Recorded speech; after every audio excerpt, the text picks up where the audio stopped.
Awesome. Well, I'll go ahead and get started. Thanks for coming today. It's great to see so many faces and folks engaged in learning more about the connection between land conservation and the restoration of Oregon's water resources. So I know many of you, but I'm Michelle Smith, and I'm the Coalition of Oregon Land Trust's Water Project Manager, where I support land trusts in building capacity to protect Oregon's water resources. And this panel is hosted by the Oregon Conservation Partnership, which is a collaboration between Oregon Association of Conservation Districts, Network of Oregon Watershed Councils, Coalition of Oregon Land Trusts, and the Oregon Conservation Education and Assistance Network. And these partner organizations support their members that are committed to protecting and enhancing Oregon's natural beauty and conservation values through voluntary conservation throughout Oregon. So before I introduce our presenters, just a quick Zoom reminder, we all know, but we're using the meeting function. Hopefully it gives people a chance to engage and ask questions throughout, but that also means you have the power to use your video or unmute yourself. So just an FYI on that. If you want to unmute yourself to ask a question, please do so. You can also use the chat function, which is at the bottom, or raise your hand, which is under the reactions tab, also at the bottom of the screen, and I'll try and track those throughout.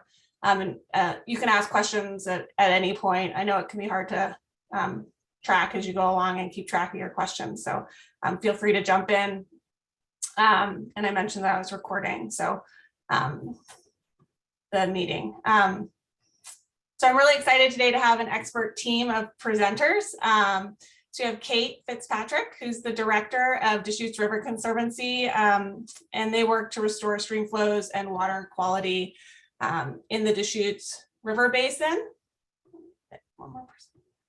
And then we have Kristen Rivard, director of Trout Unlimited's Oregon director, where she works to conserve, protect, and restore North America's cold water fisheries and their watersheds. And then we have Jesse Kirschner, Water and Climate Program Coordinator at Oregon Watershed Enhancement Board, where she manages the water acquisition program that she'll share about today. But also a plug for Jessie, she coordinates the agency's water and climate initiatives more broadly. And so that includes supporting federal and state agencies that have water infrastructure and ecosystem related functions, and advancing nature-based climate solutions, among other things. So just that Jessie's a good resource for water and climate, which are closely connected. So, and then I want to recognize Natasha Bellis, who is conservation director at Oregon Deschutes Land Trust, and she wasn't able to join today, but we'll be channeling her expertise in both land conservation and stream flow restoration, and she's a great resource to have.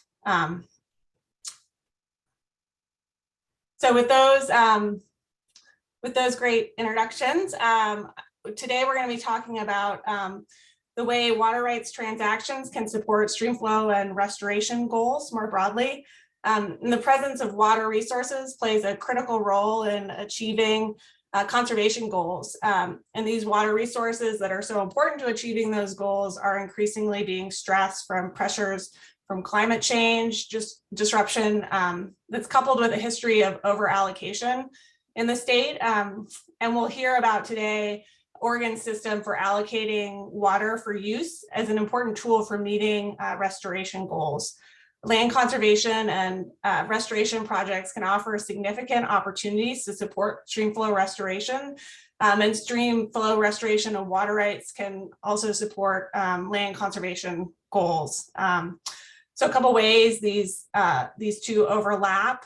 First, water is often necessary to meet stewardship and conservation goals. For instance, the protection of working lands can require water rights to support those working land functions, or you may have projects that work to restore aquatic habitat, and the presence of water is critically important in those instances. It's also the case that many of land conservation or restoration projects provide opportunities to support stream flow. And so you may come across projects where there's water rights associated with land you're seeking to conserve, or you may connect with landowners that as part of a water restoration project have water rights that they may be interested in putting in stream. So with these opportunities, it's great to connect with partners who are experts in what's a pretty complex system of how we manage water rights in the state. And so I'm excited for them to share their expertise, but also just to connect these two kind of sometimes disparate worlds, because there's a lot of opportunity, I think, to have a big impact. So with that, I'm gonna pass it to Kate for the presentation. And then we'll have time at the end as well for kind of additional questions if folks don't want to ask them throughout. So thanks. Thanks, Michelle. And it's great. It's great to be in a room of conservationists. I really appreciate y'all showing up to talk about land and water. And again, Natasha was gonna tag team the presentation. We will channel her expertise. She has both land and water expertise, but yeah, we'll do our best. So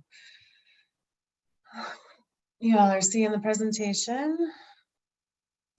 Michelle did a great job of underlining why we're here today. Water is obviously critical to stewardship, and so as land trusts, you're focused on acquiring land, and I know that you all know that the water that goes through that land is really important for habitat and stewardship goals, depending on what the goals of your project are. So we'll talk about a couple different aspects of that.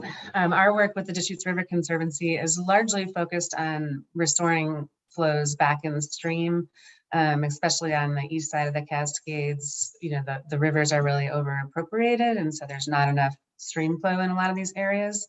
And then I think Kristen will talk more about how water rights can also be used for restoration purposes and working landscapes and whatnot. So we'll go to the next slide, Michelle. Just some examples of, again, why water is important when you're considering land deals that supports fish and wildlife habitat, can support restoration projects, and can keep lands and working landscapes. Next slide. So one of the barriers to working with water, as Michelle mentioned, it's a really complex Pandora's box, water rights. And so we're gonna just, you probably have different levels of expertise out there, but we'll just do a quick water law in 2 minutes or less, so you have a common foundation to think about water.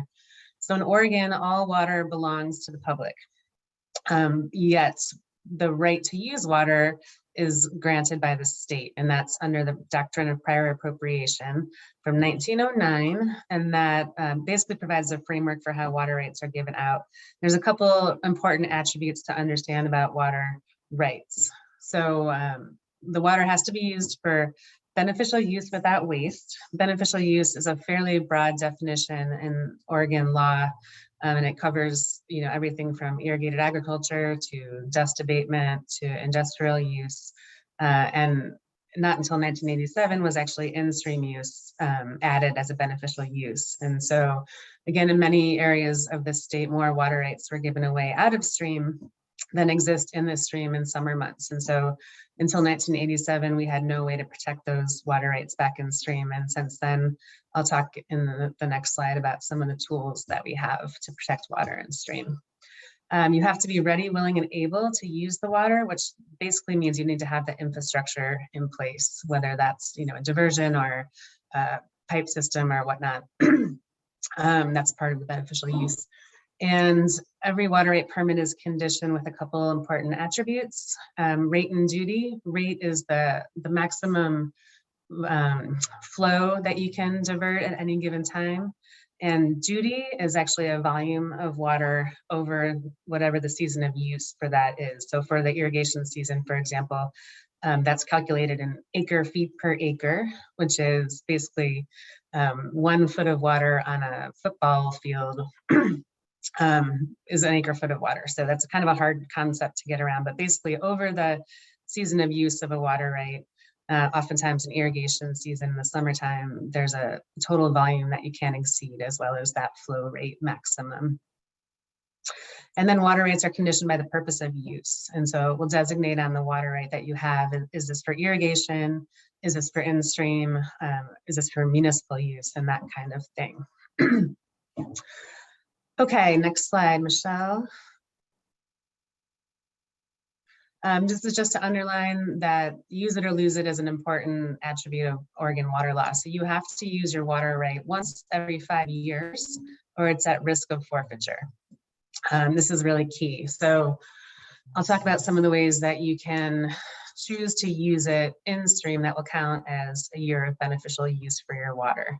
But again, if you don't do something with your water once every 5 years, you have the risk of losing that water right. So this is another reason why paying attention to any water rights on lands that you're working with is really critical, because it doesn't, ignoring it is not a good outcome. There's just a resource for you. The Oregon Water Resources Department manages the water rights, and they have a pretty good resource that can give you some more background information on how water rights work in the state. Okay, next slide. So the toolbox that I mentioned, the In-Stream Water Rights Act was adopted by the state in 1987, adding in-stream use as beneficial use. And there's a couple different ways that this can happen. These are the tools in our toolbox. Number one, you can temporarily lease your water in stream. And this is, you can choose to lease your water for 1 year, or you can choose to lease your water for 5 years. And then you can actually do that over and over and over again if you want. So what that allows is a lot of flexibility. So if there's, we work with a lot of landowners who, 1 year it's part of their crop rotation where they're going to fallow a certain field, and you can actually, go through the state administrative process to protect that water in stream instead of diverting it. I should mention that this is sort of an all or nothing on any given acre. So you can't, under this tool, you can't use some of your water to keep it green and lease that remainder of it under Oregon water law currently. You have to actually follow the acres that you're choosing to lease. There are two different tools under leasing. One is a full season lease. So whatever your designated season of use is, for example, the summer irrigation season, you can lease your water rights for that whole season. The other option is a split season lease, which you designate actually just a portion of the season that you are going to lease your water rights in stream, and that has to be measured and monitored and reported on. That's a really good tool. For example, if you're working in a tributary where there's really critical low August flows, for example, and this would allow maybe a farmer to get 2 cuttings of hay and then get compensated for putting their water in stream in that dry season. So you can actually kind of have an ag benefit and an in-stream benefit with the same water rate. Permanent and time limited transfers is the same approach, but permanent. So you can actually permanently transfer your water in stream, and you would go through the state administrative process. Filling out that paperwork takes a bit longer and costs a little bit more money, but eventually that water will be permanently protected by the state as an in-stream water right. I should mention that any of these tools that you're using, the state is actually then held, the water right is then held by the state of Oregon. So individuals, nonprofits like mine aren't allowed to hold in-stream water rights. They're actually held by the state for the public. Time limited transfers is just indicating that you're going to do something else with your water for 10 years, for example, and then it's going to revert to the original use of the water right. The allocation of conserved water statute is another powerful tool in Oregon's toolbox for water transactions. It's pretty unique in the country, and what this allows you to do, well, let me back up and just say that what's really key about all of these tools is that when you use these tools, you are able to protect that water in stream with the senior priority date, or the priority date of the originating water right. So I mentioned the prior appropriation doctrine, first in time, first in right. If you got here in 1900, you have a 1900 right, and then if someone else has a water right for 1913, and there's a year of scarcity, your 1900 right will get served before your 1913. So the real key is to be able to do deals with those senior water rights so they are actually reliably protected in stream. So with leasing and permanent transfers, you would retain that original priority date. So that's a really important thing when you're looking at deals and water, is doing the due diligence to understand the attributes of the water right and whether that priority date is meaningful in that particular reach. Allocation of conserved water allows you to actually do a conservation project. So for example, in Central Oregon, we have incredibly leaky canals. And so about half of the water that you send down a ditch gets seeps into the ground and does not make it to the farm. So in this case, if you were to pipe that canal, you would save about half of the water. And under Oregon water law, you can do something different with that water. And so in the case of in-stream, you can protect that water in stream with that senior originating priority date. You can also use that water in certain circumstances to irrigate new acres. So it's a good tool both for agriculture, and in stream, it's really stretching your water supply. I should mention that any allocation of conserved water, at least 25% of that has to go in stream to benefit the public. Changes to PODs, points of diversion. Your water right also has identified point of diversion on that. And there are ways you can think about increasing stream flow by changing where that point of diversion is. So for example, if you're on a tributary and your point of diversion is high up on your property, if you actually do a water rights transfer to change that point of diversion further down on the property and still divert it, you've rewatered part of that upstream tributary. And depending on the goals of the project and what the conditions are on the ground, that can be a powerful tool to restore flow in some reaches as well. Does allocation of conserved water also come into play if you're upgrading old on-farm infrastructure? It absolutely can. You have to make a decision to basically apply to the state for an allocation of conserved water. So any kind of upgrade that you do can certainly be submitted to the state under this program, if that answers your question. To participate in that, well, this is getting in the weeds, but if you're an irrigation district, you have to have a conserved water policy as part of the district that outlines how and when you will use this tool. So in the case of the Deschutes Basin, the irrigation districts actually don't allow for on-farm conserved water projects to go through this statute, and they limit it to their irrigation district infrastructure. That just is kind of a quirk. Just make sure there's, if anyone has questions on that, I was gonna go high level, and I just realized how hard it is to give Oregon water law in 2 minutes and all the tools. So if there are more questions on those specific tools, please chime in, or Kristen, I see you unmuted if you have anything to add.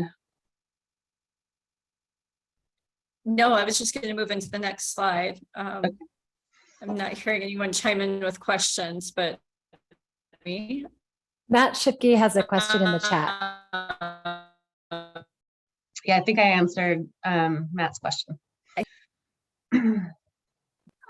So now we were going to change course and start to illustrate how this can work on the ground to achieve conservation benefits.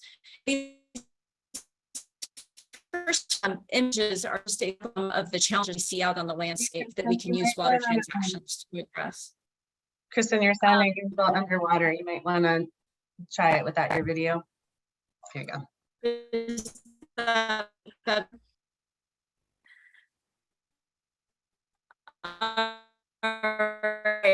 And just the first example are passage barriers. So places across particularly eastern and west Oregon, but in other geographies as well.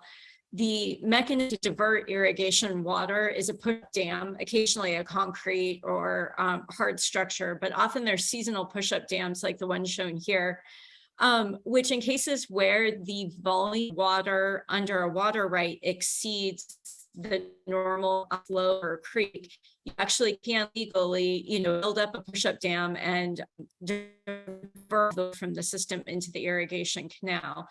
This obviously creates significant problems for these, particularly fish, but also frogs and other things. And so if you are willing to transfer a portion of that water right to in-stream flow, you can then retrofit that structure to either split the flow or allow the entirety of that water right point, and thereby open up fish passage on location. The bottom image is showing the opportunity to restore treated with in-stream dedication. So the infrastructure was originally put in the 1800s. It's a lot easier to flood irrigate a field if you have a single straightened canal and then can just put check dams and periodic which originates in Crater Lake National Park, but as it gets down to the private agricultural lands, had been entirely channeled for irrigation. So this is a place where if you're able to allocate some of the water in stream, I am the microphone. If it's too bad with my internet and someone else would like to present, just let me know. And then the last slide is the appropriation of water. Okay. Kristen, you're pretty choppy. Do you want to try calling? I can try to do this, but do you want to try calling in and seeing if that makes it a little clearer? I will do that, but in the interest of time, go ahead, Kate. Okay. Let's go to the next slide because I'm not exactly sure what Kristen was going to talk about on this one. Yeah, different examples of how you would use water rights to support restoration. So I'm not really hearing, but don't fish passage requirements preclude these things? I'm sorry, Fran, let's come back to your question once Kristen's back on and we can go deeper on that one. So this is just a couple of more examples of the way you might want to think about water when you're thinking about land. On the top left is just an example of restoration plantings. And so, for example, let's look at the right picture. This is a picture of Waichus Creek, which is near Sisters in Central Oregon, and it's been really our flagship model of how land trusts and water trusts and watershed councils can work together. So what you're looking at used to be a very channelized system that was straightened after the 1960s floods. And also until about 25 years ago, this reach would be dry almost every summer in July and August.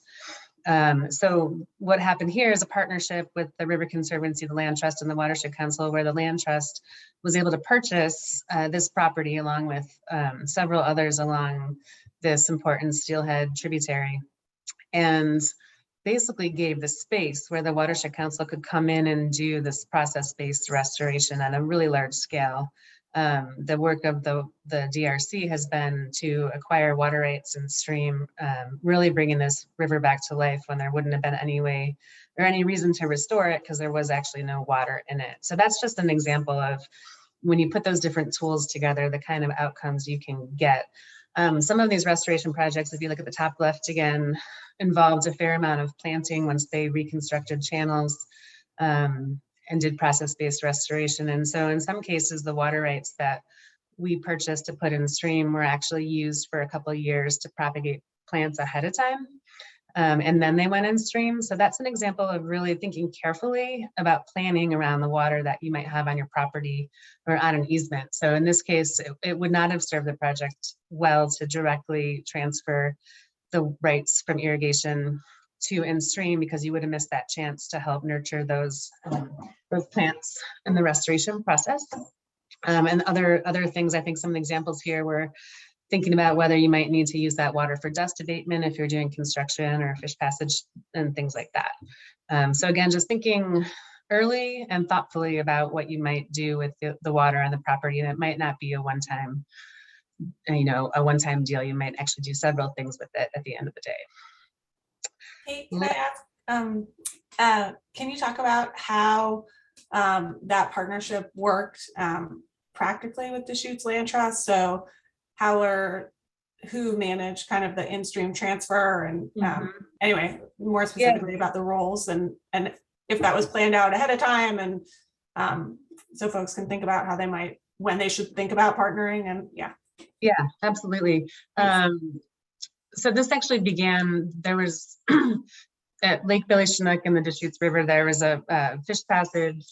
Dams were built in the 1950s that basically extirpated salmon and steelhead in these reaches. And when the dams got relicensed, I think in 2007, part of the relicensing was the reintroduction of salmon and steelhead into Waichus Creek and the Lower Crooked River. So that was really the rallying point for those 3 organizations, and actually the Crooked River Watershed Council as well. But this Waichus work was specifically the Upper Deschutes Watershed Council, the Deschutes River Conservancy, and the Deschutes Land Trust coming together and saying, how do we restore the habitat to make the reintroduction as successful as possible in these tributaries that did not have really suitable habitat for salmon and steelhead. And there was a fund the Pelton Fund that was established along with the reintroduction that had a significant amount of money for restoration in the tributaries.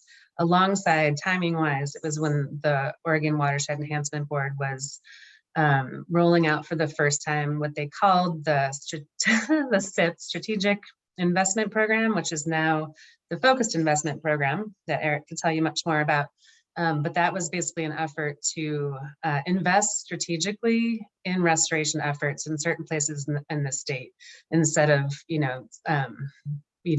kind of spreading the money around the state. This was an effort to really encourage partnerships to come together and articulate the suite of actions that could result in specific outcomes. And so those 3 organizations, actually, 3 or 4, put together a strategic action plan for this scope of work, and then we're able to secure $6 million a biennium for 3 bienniums from OWEB, along with that matching fund to do this work. So that strategic action plan and partnership entailed the groups coming together, really being clear about our niches so that we weren't overlapping what we're doing, but adding benefit in our different skill sets. And along with that, there was, some governance documents, memorandum of understanding on how the partnership would work, and a suite of, outcomes that we were basically going to deliver as a partnership. So that was a really, really powerful model. It still is. I would very much recommend, if you have the capacity to do all this work within one organization in your neck of the woods, that's fantastic. But look around and see who those partners are, where you can really share that expertise.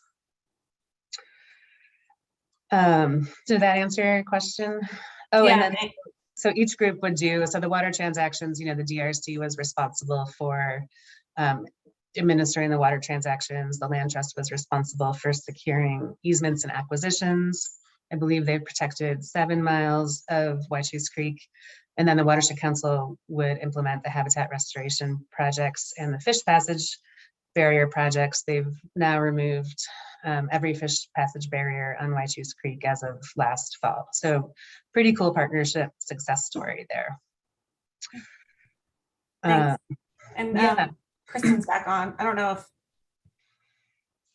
anyway, just that was in the chat. Hi, Kristen. Do you want to take it over again?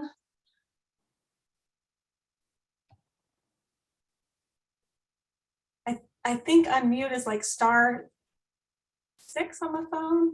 I'm gonna have to.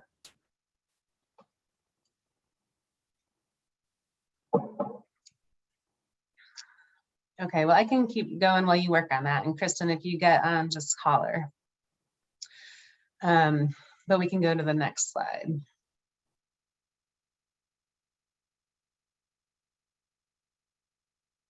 Oh, fantastic.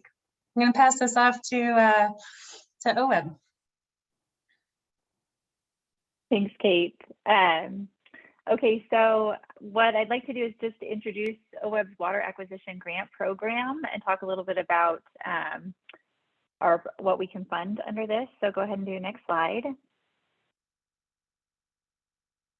So the purpose of this program is to really increase in-stream flow to address the conservation needs of habitats and species and to improve water quality. Next slide.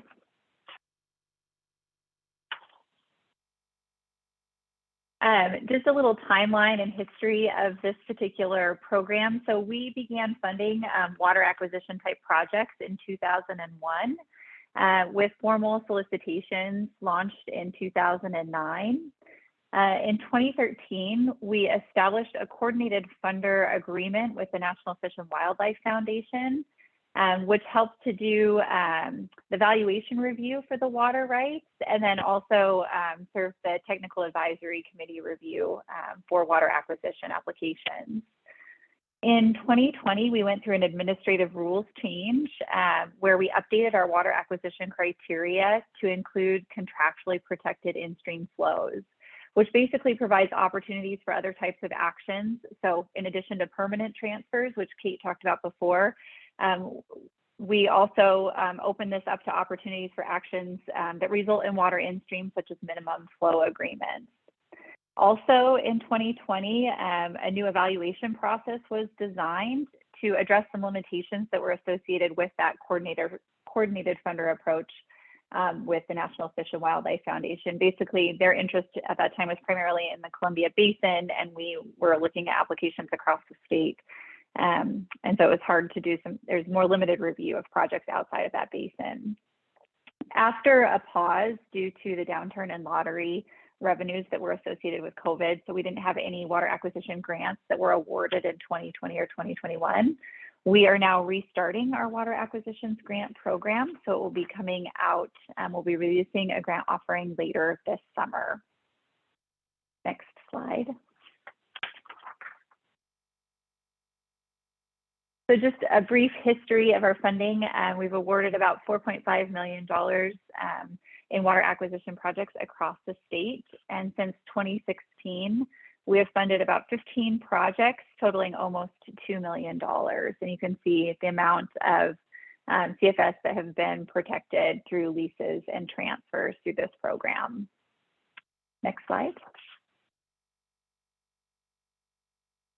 So with our administrative rules change, what we're looking at for eligible projects are those that propose to acquire from willing sellers interests in water that result in legally or contractually protected in-stream flows, to maintain or restore stream flows for the benefit of watersheds and habitats for native fish and wildlife.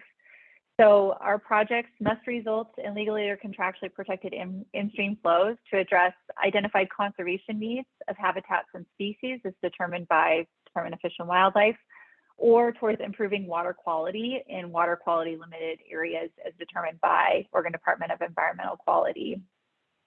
So the legally protected flows just means water that's secured through some of the means that Kate mentioned, in-stream leases, conserved water projects, permanent in-stream transfers, for example. The contractually protected in-stream flows means water that's secured through a water use agreement, things like forbearance agreements or minimum flow agreements, and other tools as well. Next slide. So again, these are some of the different kinds of projects that you can apply for under this particular grant program. So the permanent water right transfers, temporary water leases, the split season use in-stream leases, time limit in-stream transfers. Kate mentioned both of those. Also, eligible projects include water use agreements. So the FAST program is an example of one that we funded. This stands for the 15-mile Action to Stabilize Temperatures. This was a program developed to address the overallocation of 15 Mile Creek and to return flow to the creek during high temperatures. So basically through this program, irrigators shut off irrigation during periods of high temperatures in order to promote temporary flows for aquatic species. Minimum flow agreements is another one where irrigators basically agreed to maintain an average minimum flow during typical periods of low flows. Next slide. So as I mentioned, also in 2020, we had a change in our evaluation process and criteria. So these are the criteria by which our water water acquisition grant applications are reviewed. So we look at ecological outcomes. So for example, does the project help to achieve a flow target? Does it provide benefits to impacted species and life stages? The evaluation also looks at the watershed context. So whether proposed activities are part of a strategic effort for restoring in-stream flows in the watershed. We look at organizational capacity. So whether the applicant has the capacity and qualifications to accomplish the project and then sustain the outcomes over the project term. And then also the cost effectiveness. So basically, do the proposed costs align with the validity and reliability of the water right, the term of the transaction, and the local market conditions? And if you're familiar with OWEB's evaluation criteria, we typically show this graphic a lot, where we look for that sweet spot where you're hitting all four of those contexts: the ecological, watershed, organizational, and cost effectiveness, where the project has that likelihood for success that leads to future eligible restoration. And in our new evaluation process, we still have the National Fish and Wildlife Foundation helping with some of that valuation review and looking at organizational capacity. But we're also working with Oregon Water Resources Department to look at that regulatory review and to get a better handle on the wet versus paper water. And so how much water is actually going to be in stream and available, for example, for fish. And then Department of Fish and Wildlife, OWEB, and our review team members doing that analysis or review of the ecological context and assessment. Next slide. So just wanted to mention an important consideration here, since it's the audience for land trust, this is just something to be aware of, that OWEB considers the value of the water right in our land acquisition grants. And basically what this means is that if you already received an OWEB grant for a land acquisition, you would not then be eligible to pursue a water acquisition grant from us for this same property, because we already considered that water right value in that land acquisition. Next slide. And then lastly, I just wanted to mention that there is an amazing opportunity that presented itself in the short session, the 2022 legislative session, where OWEB received $10 million in general funds for water acquisition grants to support drought resiliency. So this is something that will be continuing over the next couple of years. So this is an opportunity just to let you know that we have quite a bit more funding in this particular program than we have in the past, and really looking for projects to support drought resiliency. Thanks, Jessie. There's a question in the chat from Nancy, who said, is this is the limitation on OWEB funded property, OWEB funded projects include both fee acquisition and conservation easement funding? I will let Eric Williams answer that question. Thanks, Jessie. Yes, and thanks, Nancy, for the question. I think it is dependent on the specifics of the project. And what Jessie was referring to earlier is that the appraised value of a fee simple purchase does include the value of the water right, and so that's straightforward. So I guess it really depends on how the conservation easement is constructed. On a kind of typical, say, hypothetical project, land acquisition project that OWEB is funding a land trust to purchase a conservation easement, many of those projects would typically discontinue agricultural use. There are a couple of exceptions, but if that's the case, then the value of that water right might already be factored into the value of the conservation easement if the agricultural use is being removed from the property. But as I mentioned, there are some exceptions to that. For example, we've had a couple of easement projects on larger ranches in Eastern Oregon where the majority of the land is grassland, some forest land, but there might be a small area of, let's say, irrigated alfalfa fields, for example, that the right to irrigate those fields is retained. And so I think in that case, I could envision a scenario where at some future point, if there was a decision made by the landowner to discontinue that agricultural use, then it's possible that they could come in for a project for a water acquisition grant on that property.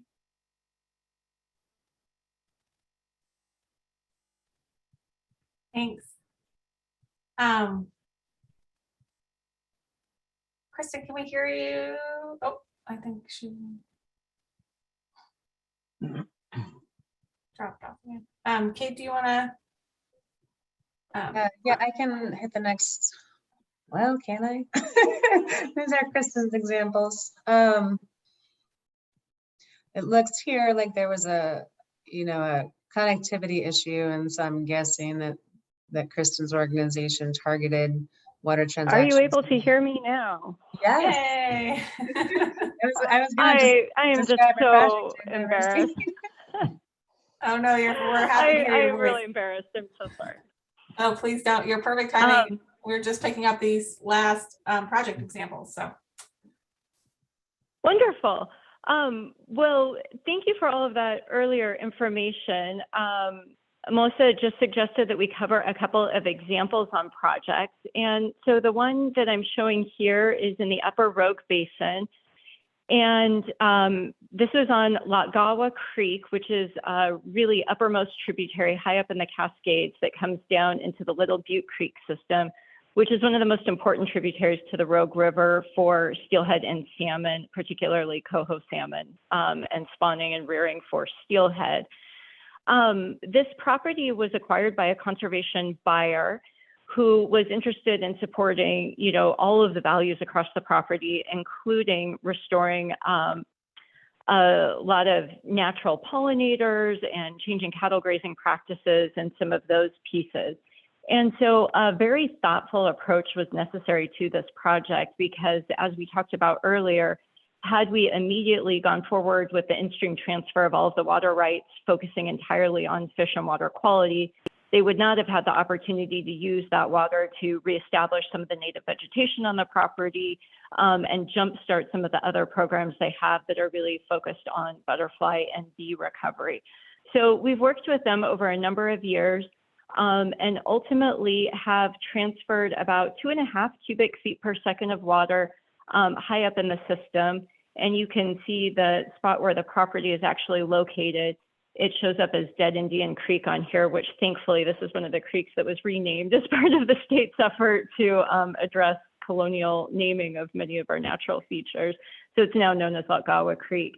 But what I also wanted to raise is that in this case, there are not any steelhead or salmon present on the property where the water transaction happened. We're high up in the system above a number of natural barriers to fish migration. But because that water right, eventually flows into systems where we do have anadromous fish present, and because the water right is the most senior on the upper part of that system, the in-stream transfer of that water is able to benefit fish needs much further down, in this case, about 13 miles further downstream. And you can see the point where the Medford Irrigation District diversion on the South Fork of Little Butte Creek is noted. So at that place, the irrigation district has access to the majority of the water rights, or the majority of the flow in the system. And by transferring this other water right in stream, we're able to sustain significantly more flow through that lower part of South Fork Little Butte Creek until the tributary where flows pick up, or until the confluence where flows pick up again, providing access for fish throughout that entire upper section. We've also found that the colder flows during certain periods are resulting in quite a few juvenile fish pooling up in these areas seeking refuge during hot summer periods. So I really raised this project just to think about, even if you don't have particular species of interest present on the property that you own, the water rights that you hold can have benefits far off-site from the property itself. And next slide. And then here's an example that also speaks to the channel restoration component. So earlier, when no one could hear me, one of the things I was trying to talk about is that in many cases in the 1800s, when our irrigation systems were being developed for flood irrigation, many of the creeks, especially in eastern Oregon and southwest Oregon, were diverted from their natural stream channels and put into straightened and levied canals to facilitate irrigation. And so you end up with many places on the landscape where the actual historic creek is no longer present, and you just have an irrigation canal that provides essentially the natural flow of the creek. And I had a photo in there showing Sun Creek, which originates actually in Crater Lake National Park, but then when it gets down into the private ranch lands below, had been entirely straightened and levied, and also moved to a high point on the property to make it easier to support flood irrigation. The historic channel was still visible on the landscape across that ranch, which is a couple thousand-acre cattle ranch. And so this project, we were able to partner with that conservation buyer to allocate a portion of the irrigation water rights to year-round in-stream flow and use that water to restore the historic creek channel, restore riparian vegetation, and once again provide connectivity for ESA-listed bull trout to migrate between Crater Lake National Park and the Wood River, which was historically part of their range and life cycle. The balance of the water right was reserved by the ranch to continue to support agriculture, ranching, and sustain that working landscape and values for the community. And so it was a well-supported project by balancing those two needs and splitting portions of the water right off. That was the last project example I was going to show. I did see a question in the chat when I was speaking earlier about push-up dams. And, you know, in many cases, the push-up dams are allowed. The requirement is that you remove the dam at the end of the irrigation season. That doesn't always happen in practice, but that is the expectation that Oregon Department of Fish and Wildlife has. There can be scenarios on the landscape where you have ESA-listed species that the federal agencies have jurisdiction over, and you know, theoretically, they could pursue takings of those species if your practices on the landscape are either blocking and impeding fish passage or resulting in the entrainment of those fish in the irrigation system. Given the numbers of these across the landscape and sort of the complexity between those pieces and the precedent of Oregon water law, you know, you don't see a lot of regulatory pursuit of that outside of the very large infrastructure and substantial concrete and hydropower facilities. The Oregon Fish Passage Task Force is going through a process of updating their fish passage rules, which include provisions such as if you modify more than a certain percentage of a structure, you're then obligated to retrofit it for fish passage, for example. And that process is ongoing right now. The push-up dam I was showing is actually located on the U.S. Forest Service ground, but that irrigation water right and its development predated the creation of the Forest Service. So in that case, that push-up dam was sort of grandfathered in and didn't actually even require a special use or conditional use permit from the Forest Service to be able to construct it on an annual basis. So it's really interesting once you start to dive into these opportunities, but really thinking about how the water right can be a tool both to restore the property held by the conservation interest, as well as address some of these larger landscape and ecological challenges is really the fun and exciting opportunity in it. Thanks, Kristen. Did you have anything from your prior slides you wanted to fit, or? Oh, I think that's fine. I think Kate covered it. There's just one more slide, which is to speak to some of the other funding opportunities. A big plug for OWEB, who's absolutely the strongest partner we have for water acquisitions on a statewide basis. And we're so fortunate to work in a state that's invested in a watershed enhancement board the way we have. Given that there's often a match funding requirement associated with these, it's important to think about the other opportunities you can have to support these transactions. The Oregon Water Resources Department has a water project grant and loan program, which can be used both for infrastructure projects as well as direct water acquisitions. And one of the really valuable things about that program is there's both the feasibility study phase, which can support the development of the project, as well as the implementation side of that program. So that's a really valuable tool. Since all of you are in the land trust side, you may be familiar with Fish and Wildlife Services Section 6 Recovery Land Acquisition Grant Program. The majority of those applications go to support conservation easement purchases or fee title acquisition for conservation. But we have worked with that agency over the last decade to include water acquisitions as eligible projects within that program. It's not done very frequently, so if you have interest in pursuing that, I'd be happy to talk with you about some of the tools and how that process is modified to support water acquisition. The Oregon Department of Fish and Wildlife has the Restoration and Enhancement Board. That grant program is focused on recreational and commercial fisheries. So if your flow restoration project would have benefit to those fishing objectives, they do have 2 grant cycles per year with eligibility for water acquisitions. The National Fish and Wildlife Foundation periodically has water acquisition programs. I guess the last bullet is the Columbia Basin Water Transaction Program, which is just one example of that. NIFWIP also has programs focused in other priority geographies. And I think I heard Jesse cover the Columbia Basin Water Transaction Program a bit, so I won't talk more about that.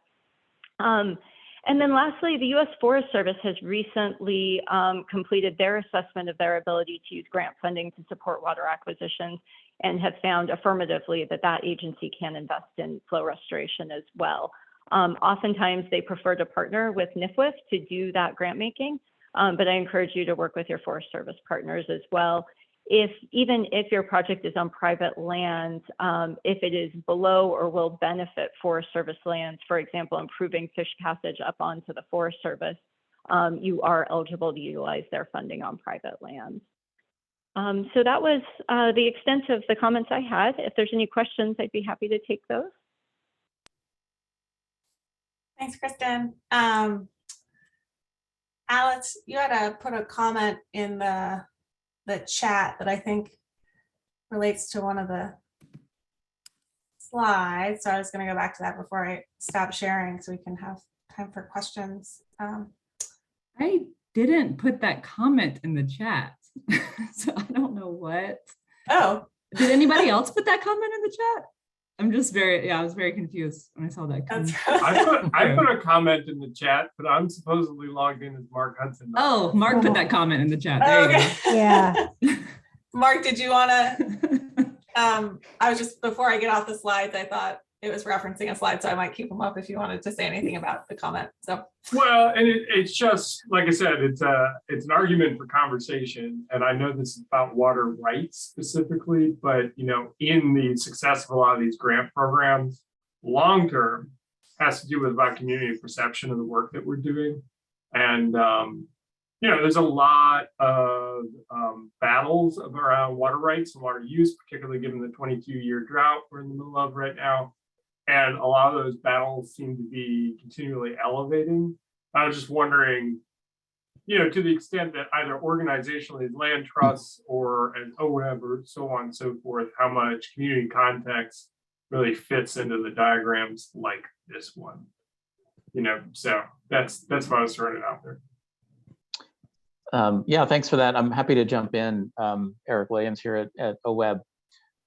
One of the things that, you know, Jesse and I talked about before coming to this meeting today is around one of the issues that you're raising here around community engagement. We do have a grant offering called Stakeholder Engagement that is part of our open solicitation program that we solicit for every 6 months.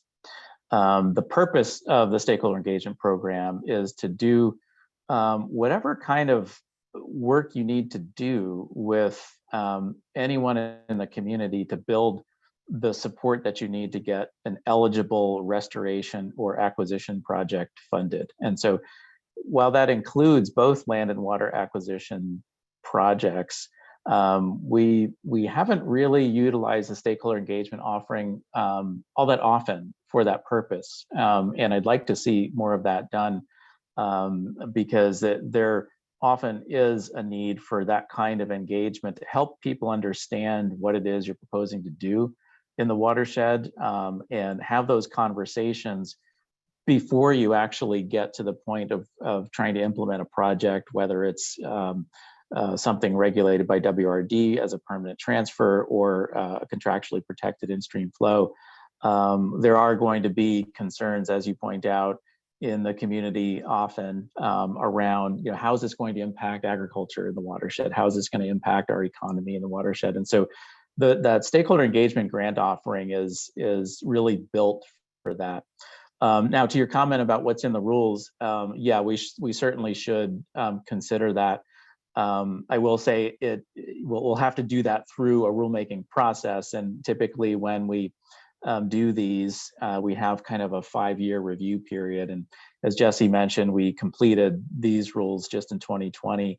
And so we do want to give them a little bit of a chance to work. But when we do revisit the water acquisition rules, I agree that's probably something we should take into consideration and figure out how best to reflect them and reflect that concern in the evaluation of individual project proposals. Kristen, did you have something to add on this question? Yeah, I was just going to emphasize that, most of the projects we do are in agricultural watersheds, and water rights are such a critical topic of conversation, particularly with climate change and drought conditions in many of these places. And so I would just advocate for, regardless of whether it's a requirement of the funder that you're working with, engaging really holistically with the community and the affected water right holders is one of the most critical steps you can take.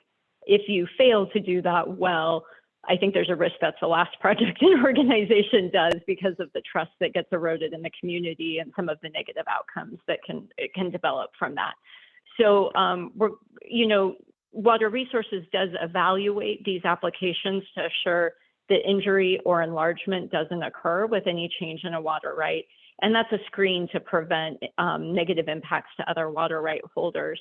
But even if you're doing a project that wouldn't necessarily result in the legal definition of injury or enlargement, again, engaging with the community and the neighboring water right holders is just one of the most important project development steps that you can undertake.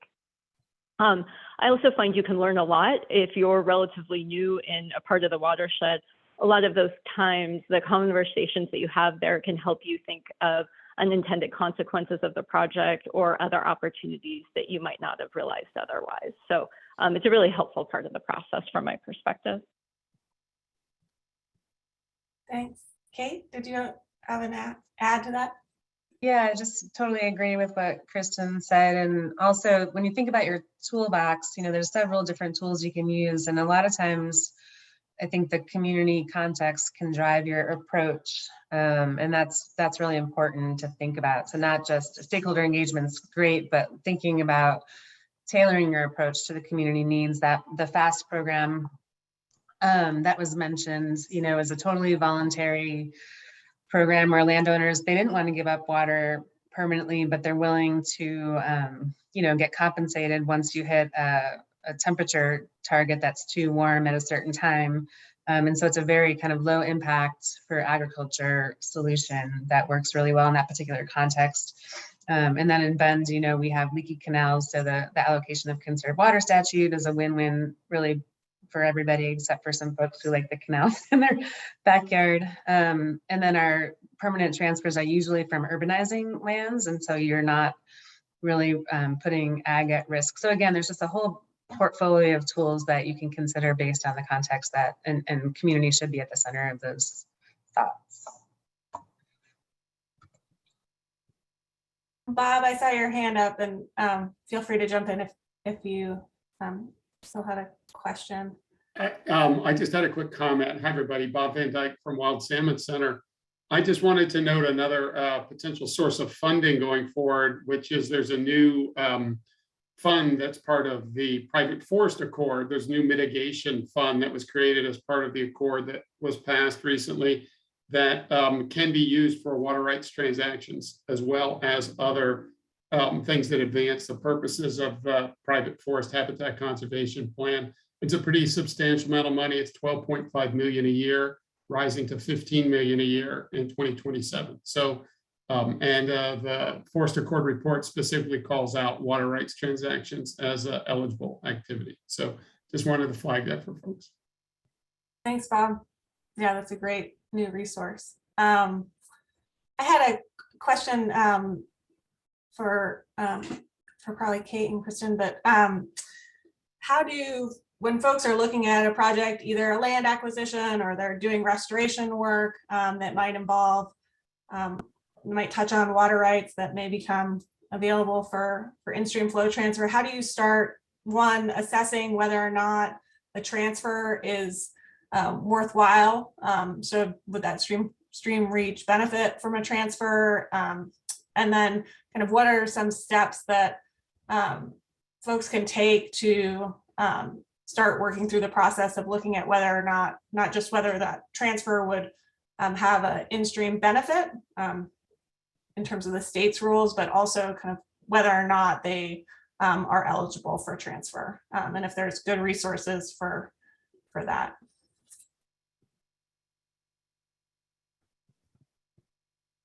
Kate, do you want me to talk or did you? Okay. So if you're unsure about the potential value and don't have a lot of experience with water transactions, I think that's where partnership is really valuable. So I would encourage people to reach out to the organizations that are doing a lot of water transactions, or contact your water master, assistant water master in the area, and Oregon Department of Fish and Wildlife or U.S. Fish and Wildlife Service, NOAA Fisheries, whoever the agency partners are. And they can help you to understand the ecological context. So is this, stream temperature limited, dissolved oxygen limited? Does it have pH concerns, things that would benefit from a water transaction, as well as starting to look at the relative priority of a water right. So as we've talked about, if you transfer a water right in stream, but it is junior to most of the other water users, the extent to which that water right will benefit the stream for any distance is limited. If a water right has a very senior priority date, then placing it in stream, you can really sustain that benefit for a longer distance down through the river. So it's important to think about the water rights, both in the context of the ecological need for additional flow, as well as the relative priority date and how it fits in with other water users on the system, alongside all the other considerations that we talked about. What are your restoration objectives for the property and all of those pieces? So I would encourage people to reach out and build partnerships around it. These processes are, none of it's rocket science. It's not that complicated, but there are a lot of pieces, and people that spend time thinking about this can probably expedite the learning curve pretty significantly. Kate, do you have anything to add? Oh, I guess the one other thing I would say is that transaction costs can be high. The cost to put together an in-stream lease or a split season lease is fairly limited. Just you need to be able to come up with a map or partner with your water master to build a map for the application. When you get into the transfer process, the costs and timeframes are significantly higher. So there's also sometimes a question of, is the water right of significant size, and will putting that water in stream really be either a volume of water that has an ecological benefit associated with it, or is it too small to be impactful? Or is it potentially a good pilot and model for neighbors and the region you're working in, that even if the water right is relatively small, setting that example for other people to learn from can be really valuable. So those are some of the other considerations that come to mind. Yeah, I would just add that the Oregon Water Resources Department has a pretty good resource if you want to look up a water right, the RIS, W-R-I-S system. But again, like talking to people to get to understand the bigger context of the creek and the water rights is important, and your local water master can be a really good resource there. And then there was the question, are there consultants in the field?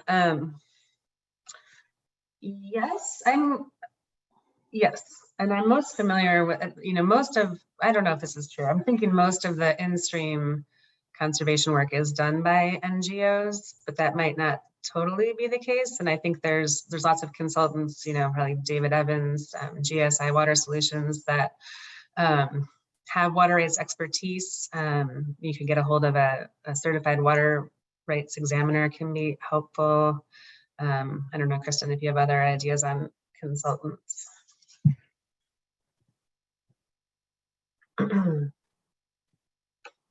Thanks. And I threw in the chat a COLT resource that's a guide for considering water rights as part of land conservation transactions. So, and that has kind of some of the resources that, or the resource Kate just mentioned as well. So that can be kind of lays out how to think about and look at water rights and assess their viability.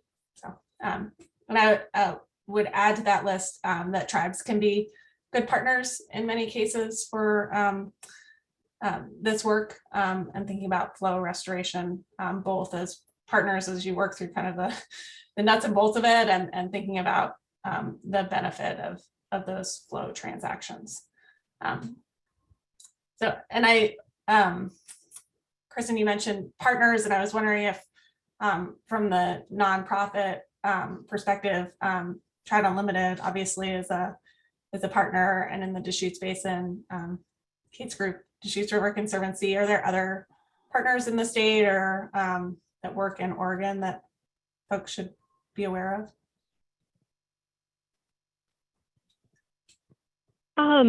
Fairly limited. I would say that's one of the big areas of capacity building that we would love to see, is to have more technical service providers around the state to support this work.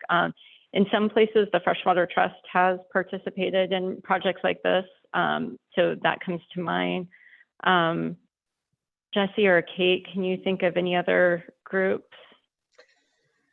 No, not really. I think the capacity is an issue. We're looking at hopeful for Trout Unlimited to get more capacity. I will say that the state role has never been one of promoting these programs that heavily at the Water Resources Department. They've been more of a administrator of the deals that, the paperwork that comes into them. And I think that there's a shift happening. And so just flagging for you all, there's a pretty ambitious 2023 budget and legislative concepts for WRD, but one of the concepts includes a position that would be dedicated to helping promote in-stream leasing across the state, and that could potentially be a resource in the future. So if you want to provide some support for that legislative concept, I think that would be really great and would help folks across the state.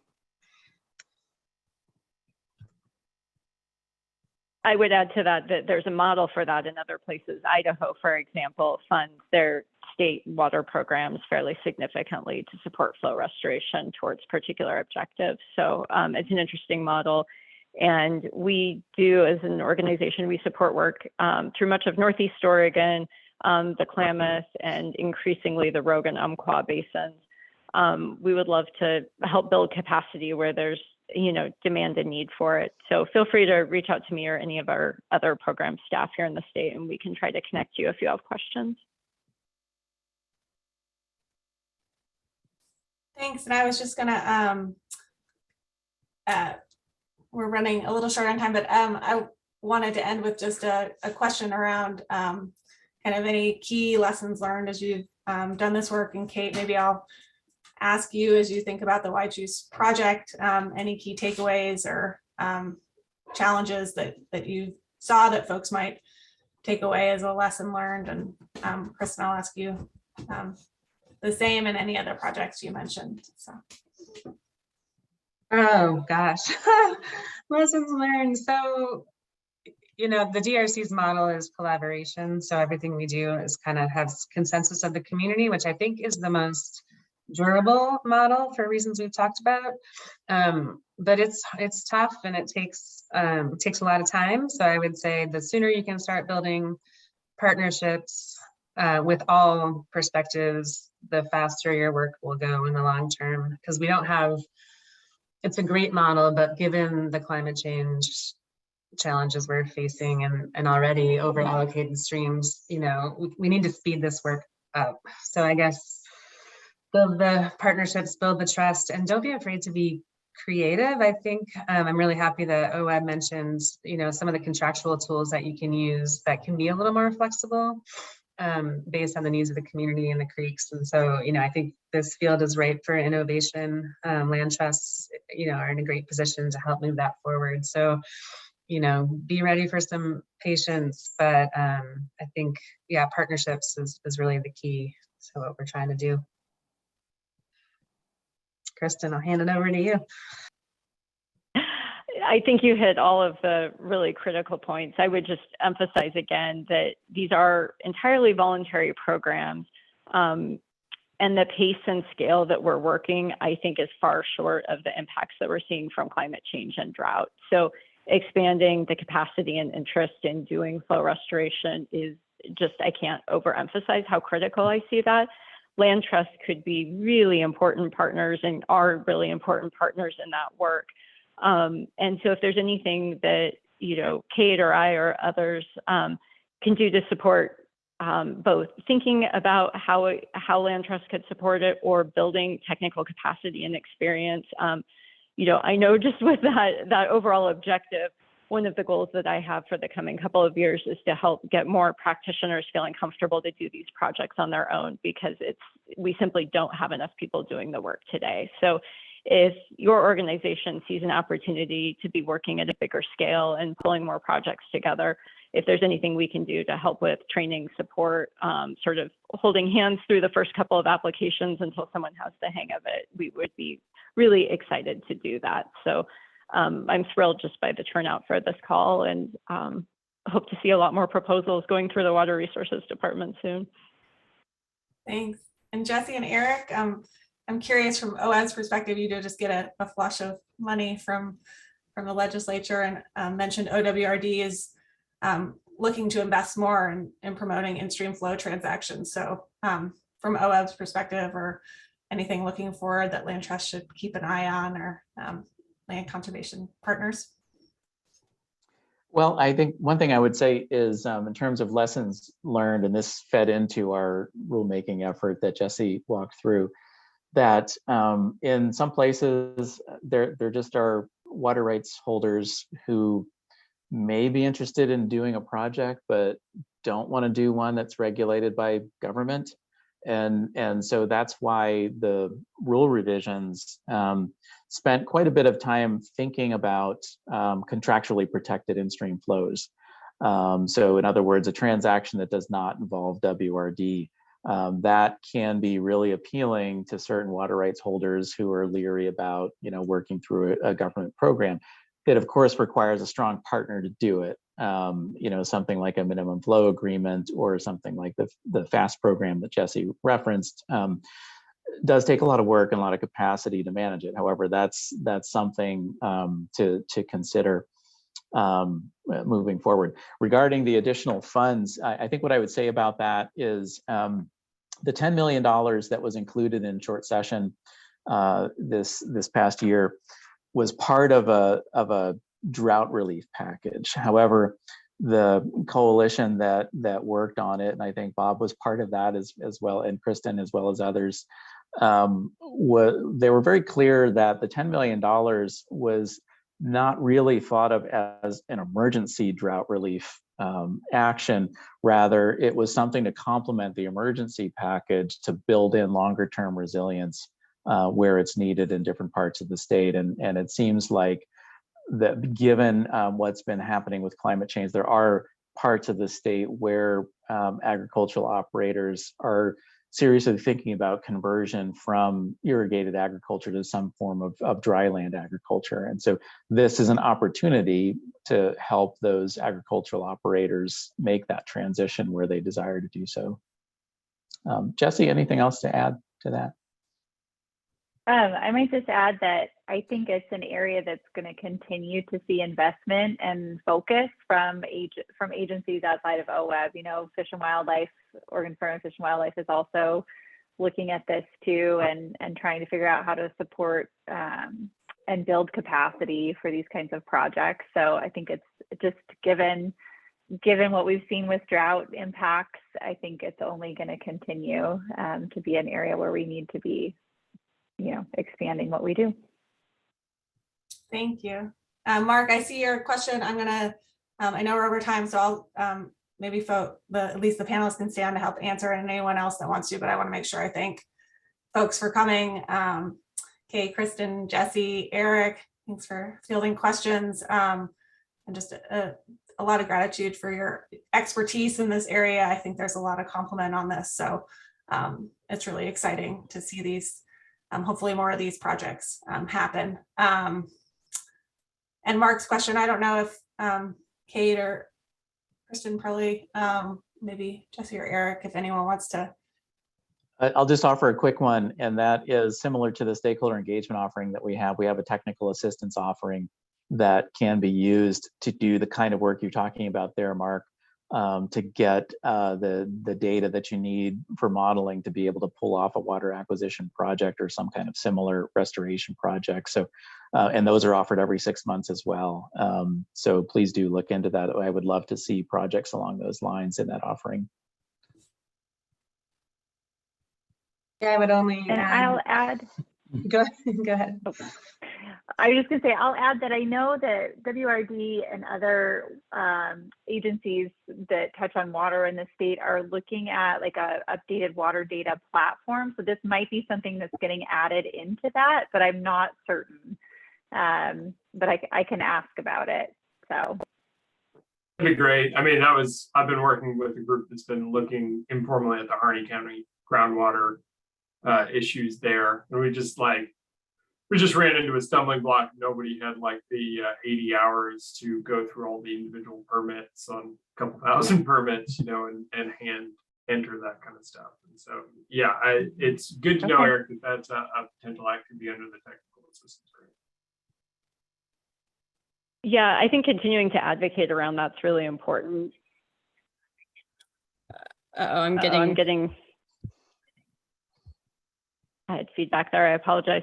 The other piece of that is a lot of the rate and duty restrictions don't even show up on the water rights, and you have to actually dig deeper into the old paperwork from when particular basins were adjudicated to come up with that information. And so there is a well-recognized need to modernize our water right information across the board.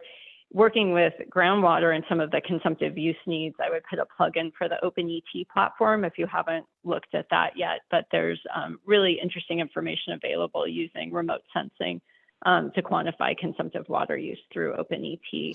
And it takes a little bit of GIS analytical skill to really utilize it, but there's all of that information is now open source and available for free, which wasn't the case in the past. And the Water Resources Department is looking at using that as a planning tool as well.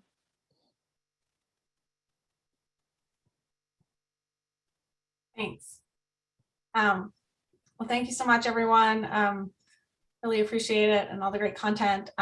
If you want a copy of the recording or you hear that someone does, just reach out to me. And my info is on the CULT website. Michelle Smith at OregonLandTrust.org. So yeah, and thanks again to our presenters. It was great to see everyone. Bye. Thanks, Michelle. Everyone. Thanks.